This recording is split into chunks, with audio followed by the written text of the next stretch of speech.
So now let's talk about the challenges of offline reinforcement learning. So the question is, why should offline RL work in principle? And uh, the idea that we have is that we want to find a good behavior in a data set that is consisting of good and bad behavior. So that's basically also what I have spoiled a little bit in the last video. And what it actually means is that we want to generalize to similar states and actions.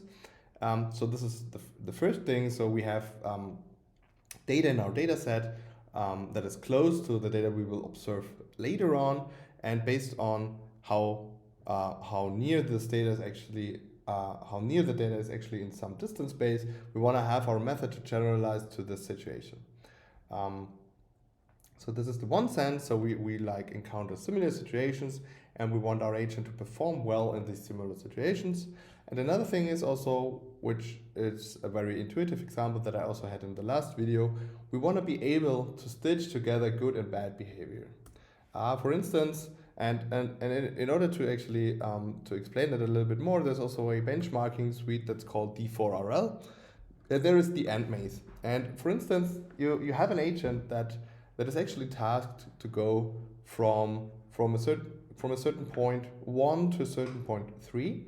And imagine you have data in your data set, and if this is your task going from A to 3, in this data set, you will actually never have a real task completion. So you usually see such situations that you have a lot of trajectories in that data, but there is not a single trajectory that actually solves the task. Meaning that the data set is only consisting of suboptimal behavior. So in this sense, you will see trajectories that go from 1 to point 2, and you will also see trajectories that go from point 2 to point 3. But these are different trajectories. So the initialization of the agent would be somehow here, and then it somehow encounters the goal, or is closely encountering the goal. And the goal is actually to go from 1 to 3. And so this is conceptually something you will see in practice, but it is really like narrowing down the underlying problem.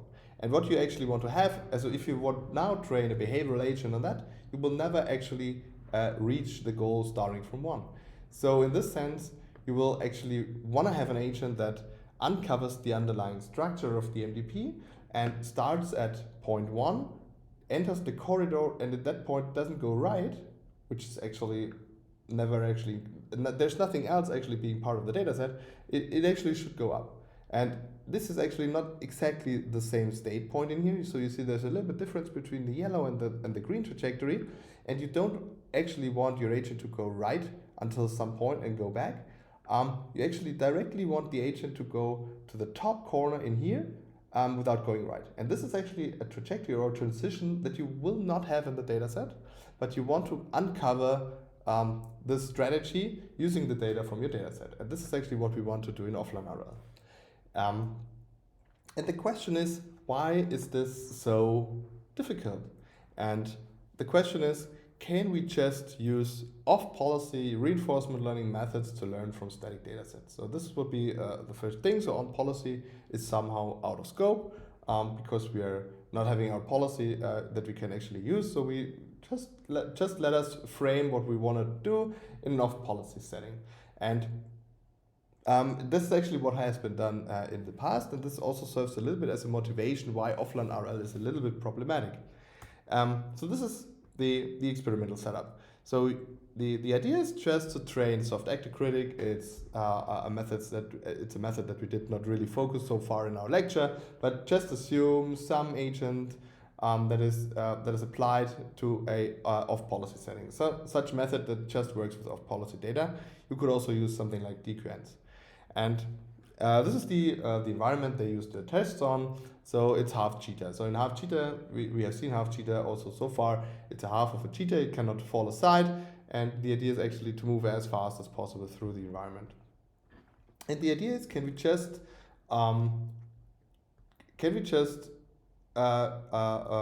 do the following? So we train a policy and we generate expert demonstrations. And these expert demonstrations are put into a buffer, and from that buffer we use just offline method, just as DPU networks. We use a buffer and just apply Like we're just optimizing the means, the Bellman. So think like optimizing the Bellman equation in a statically collected data set. So we just have our data set, we don't interact with the environment, and we just apply our DQN. So this is maybe the easiest way to think about it. And the important thing is that the data set really contains successful task completions. Okay, so this is not like the general case we talked in the previous slide where we actually want to learn from suboptimal trajectories. So this should be really easy. So we have successful task completions and we just want to extract a policy that is actually describing that optimal strategy. And if you just do that, you will see that it doesn't work. So it is not easy to just apply off-policy reinforcement learning to a static data set. And the question is why. And here you see the experimental results. So on the half cheetah environment, these are different runs. N is the size of the data set, so the number of transitions we are actually having in our buffers. However, all of those data sets still have successful task completions in there. And I guess the size of the data set is the number of the number of episodes that are completely in the buffer. And the result is that actually none of the runs succeeded. So actually with different data sets, you can train for as long as you want. You will not uncover actually the perfect strategy or the optimal policy. And it's even worse. So we also see that the evaluation performance deteriorates with more training. So in this sense, consider for instance the data buffer with 100,000 episodes. You will see that the longer you train, the worse the performance of your agent is actually getting. And this is really problematic. And on the other side, this is not the main reason. So the red curve, which is actually having a larger buffer in here, is actually slowly a little bit progressing. However, it's still not. It's still below what the blue curve is actually achieving, and the blue curve is actually only 1,000 trajectory rollouts. And if you look a little bit closer on the right side, you will see that for some data sets, actually, your Q values are starting to diverge. So you would expect, actually, if we optimize for the mean squared Bellman error in our optimization procedure, the Q values will converge to a certain value where we have actually a stable system of equations of your Bellman optimality equations. And this means that you converge somehow to the optimal Q values. However, you see that it doesn't really look like things converged. It looked really like, so this is also a log scale, you see that the Q values are really like going up, and the thing the aging during optimization really thinks there's still things to optimize.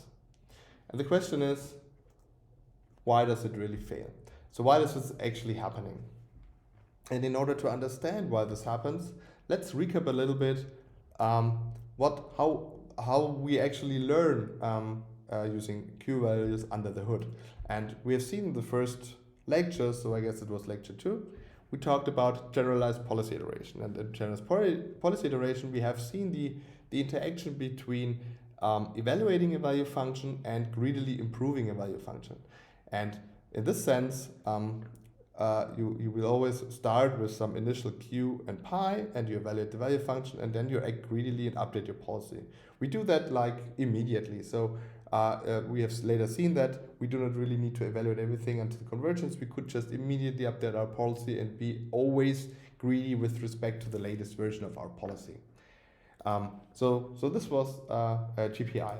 And if you now consider that a little bit more, like let's focus a little bit on the policy evaluation step. So the true state action value function satisfies the Bellman equation. So we need to uncover the state action value function, so we don't know it in advance, but we know that there is one, and the true state action value function satisfies this equation. So the Q value of a certain state and a certain action is nothing else than the reward we get in a certain state taken in action, plus the discounted sum of the discounted return that we can expect, or the discounted Q value of the next state when we keep on following our policy from that state onwards.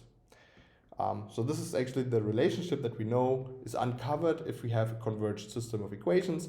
And in order to be a little bit more easy, you will always see this in practice. This is called the Bellman operator, which is actually encoding somehow this one-step transition scenario in here. So, and what we actually did is we used approximate dynamic programming to minimize the mean squared Bellman error. So we want to minimize in expectation if we sample data using our policy and we take actions according to our policy. And what we actually do is we want to minimize this error term. And this is actually what was also the loss function that we used in DQNs, using this Bellman operator in here, but you can also frame it like this. And then the policy improvement step, which is actually something we always do in a one-step fashion, we just update our policy to be greedy with respect to the latest version of the value function, being the argmax of the Q function at a certain state. So we always say that our policy at state S is just returning the action that maximizes the Q function of the state. And we also have seen the policy improvement theorem, which just says that if pi and pi beta are two policies and we have this relationship, then it holds that the value function is larger for the next iteration of the policy than the current iteration of the policy. So we keep on improving the value function and improving the policy if we just apply the policy iteration scheme. So this is just a recap. So this is what we have been doing in the first few lectures. And let's maybe look at this point a little bit more closer. So we have our policy, and what we do is we do a policy evaluation, then we have an approximate value function, and we do a policy improvement. And what now happens is that we resort to a buffer, and we have an offline data that enters the algorithm at this point. And what here basically happens is something, or what happens under the hood is basically the problem of distribution shift. So, and this is actually, why is this actually happening? And the problem is, what we actually want to do is we want to do this. So we want to actually optimize, or we want to actually minimize an error term. So this is actually the error term that we want to have, and we want to minimize it, and we want to find a parameter set theta that if we sample data from our policy and actions according to our policy, we want to actually minimize this equation, meaning that the next action that we take in the next time step is according to our current policy that is actually getting as an input the next state. However, what we are doing naively is something like this. So we have our, we minimize actually this term, so this is also a reformulation a little bit, but we only iterate over these terms in here. So we take samples of trajectories or transitions that are within our data set, considering our states and action pairs. So this is actually what we're doing. So we minimize the error and considering the data we have in our data set, and not the data that we sample from through our policy. And this is nothing else than, if we reformulate this into the formulation we had at the top here, this is an empirical approximation for this one.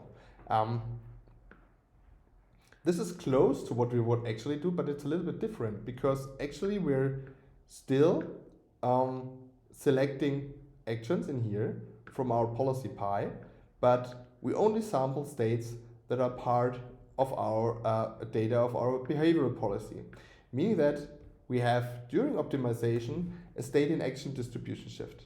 And we can control the action that we take next, but we still need to see that, or we still need to be aware that we are bootstrapping towards values, in this case, that might not be part of our data set. And our Q function that we approximate using some parameters theta might not have a good idea of how this next state and action actually would look like, and the Q value of this next state and action would actually look like. We will actually delve a little bit more into that topic. So the problem is basically boiling down to what we usually know from supervised learning too. So the problem is that the distribution which we test on is not the distribution on which we train on. And The problem is that this is like problematic in many domains, I guess you know that. And the underlying problem is how well does my model extrapolate to areas on which we do not know things well. And there's also adversarial examples on that, so this is also a very nice example, I would say. And usually we can test that, so usually we know how the true value function would look like, and we can make a test of validation split. However, in reinforcement learning, we don't have ground truth. So we have our training samples in the training set, and we're bootstrapping towards values that are probably not properly estimated because we don't have it in our data. And the bootstrapping of our target makes this situation even worse.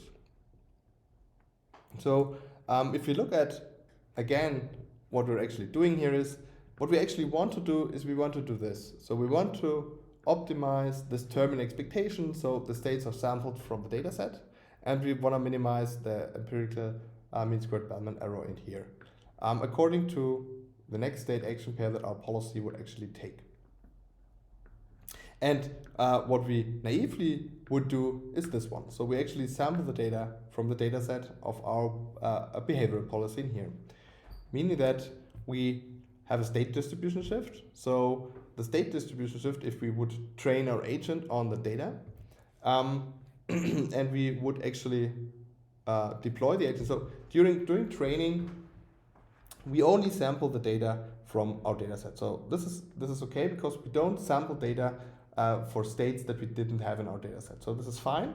So this only happens during test time. So in test, we would actually see states which we didn't train on, and but this doesn't happen during training. So this does not really invalidate the learned strategy on the states we have in the buffer, because we actually don't have unobserved states during training. However, we also have an action distribution shift in here. So we have the actions that we sample from our buffer. However, we actually want to sample the actions from our policy. And the action distribution shift is actually already problematic during training, because we actually have actions, and those actions are actually giving us wrong action values for our bootstrap targets.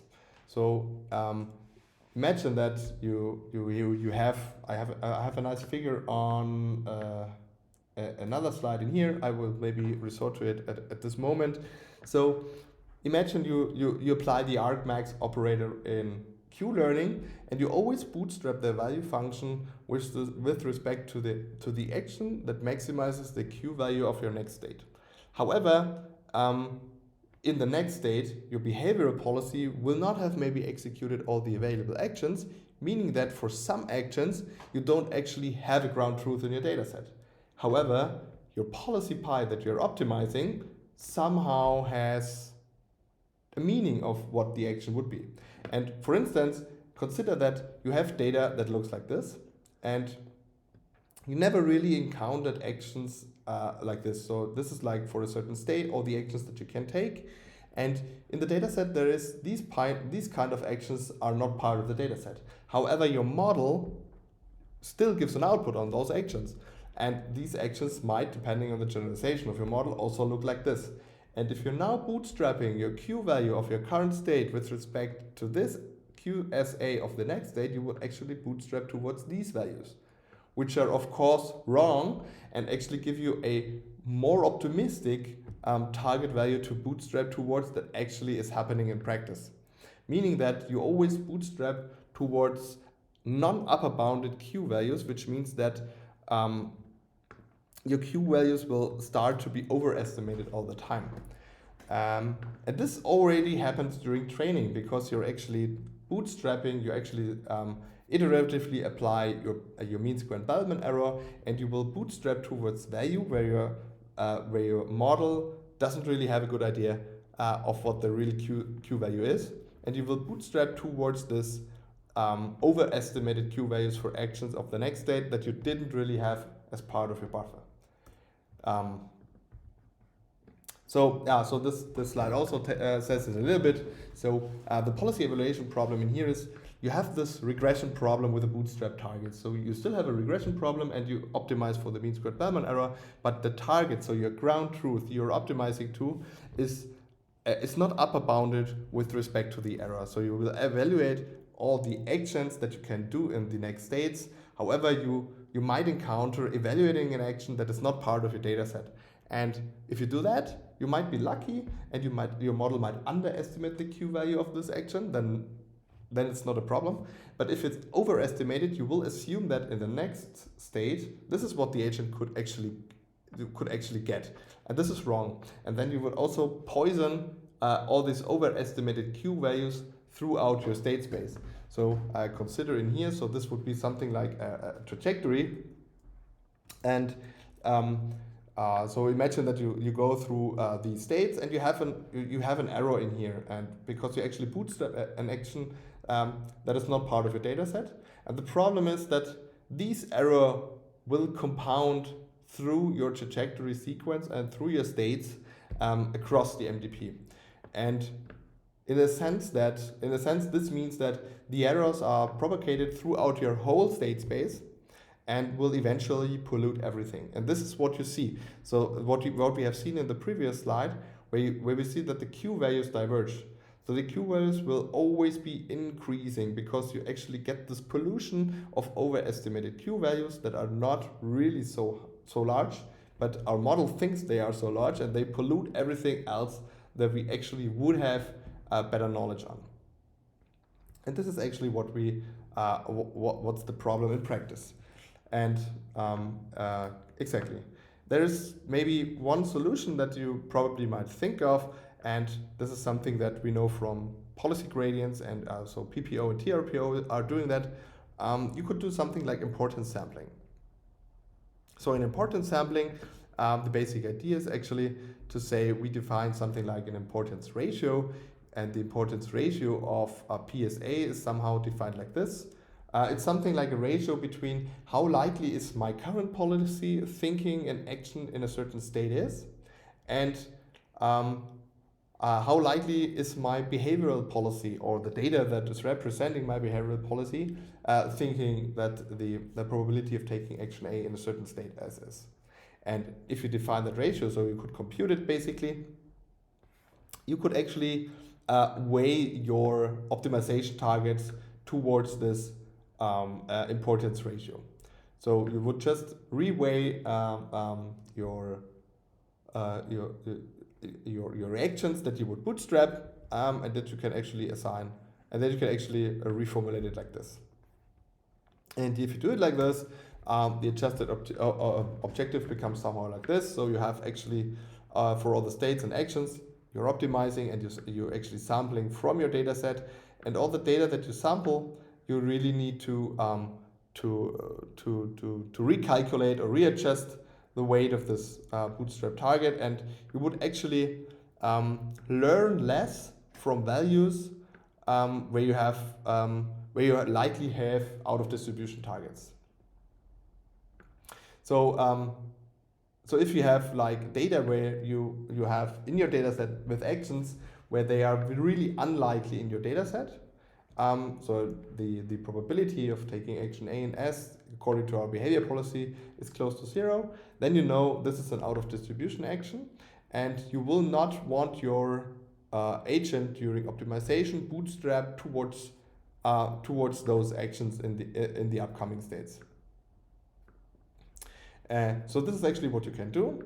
However, this has also a little bit shortcomings. So importance samplings is usually what is actually happening also in practice. You see that also in PPO and TRPO.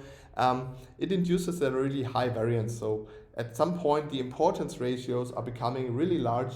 And if they are really large, you have a lot of variance in your system. And if what we're actually having is also what we want to do eventually, so if pi and pi beta differ strongly in certain areas of the state space, the importance ratio by design will become very large. Another thing is that that you, at some point, if we have like a high dimensional state space or a continuous state space, we need to somehow estimate the density of or we somehow need to estimate the density to define the importance ratio, and this will become very, very difficult in practice. And this would also, if we like approximate this density, will also lead to a little bit an approximation error because we're still using approximation in here. However, I need to say there are methods that actually are approaching this problem using importance sampling. You can, if you're interested, you can actually look this up. And in many cases, we either do not know pi beta in here, or we really need many data to really get a decent, proper, and accurate estimate of pi beta A given S. And this is something that we cannot really assume often in practice. Okay, so this is actually happening when the offline data enters the algorithm is here. And if this happens actually in the policy evaluation step, we evaluate the policy wrongly, and then we are doing the policy improvement, and what's actually happening is that we actually are selecting the maximizing Q value, which is actually an action that is not really maximizing the Q value, but we think during optimization that the Q value is larger than the other one. And this is actually what I have been saying before. This is what actually happens is that during optimization, and we will do the backups during training, and we do the argmax, we will actually have an estimate of this here, meaning that in the next state, we will evaluate the Q function, and our policy is actually taking these actions in the environment. And because our model or our model that we are currently learning only thinks that the action value is larger than the action value in here. However, we only have real data from that area with which we could train our model to. And the underlying problem is that we have a large positive extrapolation error. So low, so errors that are actually pushing the Q value down are not problematic in that sense. If we have a lower bound estimate on the error, it will not pollute things. But problems is that we have in many cases also positive extrapolation errors, and these positive extrapolation errors will actually lead to an out of distribution action selection. Also, the importance ratio will become worse, and Q values will start to diverge.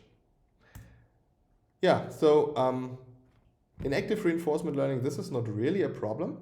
So so extrapolation error is not something that's new now coming from offline RL. We also have an extrapolation error when we do DQNs. So in DQNs we also have the same problem. However, the problem is in DQNs we would actually select this action and collect data from that action.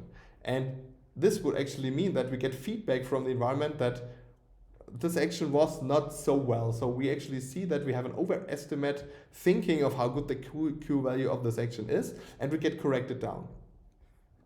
So we get a feedback, and this feedback is something we do not observe if we do offline RL. We will just see that the agent fails if we just finally deploy it. So if we consider GPI in the offline setting, we see that policy evaluation and policy improvement are, in this sense, both polluted by this problem. So in the policy evaluation step, we will do a policy evaluation using a wrong distribution, which leads to actually positive and negative errors in this sense. And then we do the policy improvement. We will actually have an overestimation of some targets. So we will actually select the wrong argmax, and this wrong argmax gives an overestimation to the bootstrap targets, and you will see that these errors actually compound each other, and we will actually never be able to learn anything out of it. Okay, so the dilemma is somehow put into two slides like this. So we have seen that, or what we actually defined in the first part is we want to improve upon our behavior policy. So we have our behavior policy, and the behavior policy might be only a medium well policy. So So we said we want to learn from suboptimal trajectories, and suboptimal trajectories are coming from medium performing policies.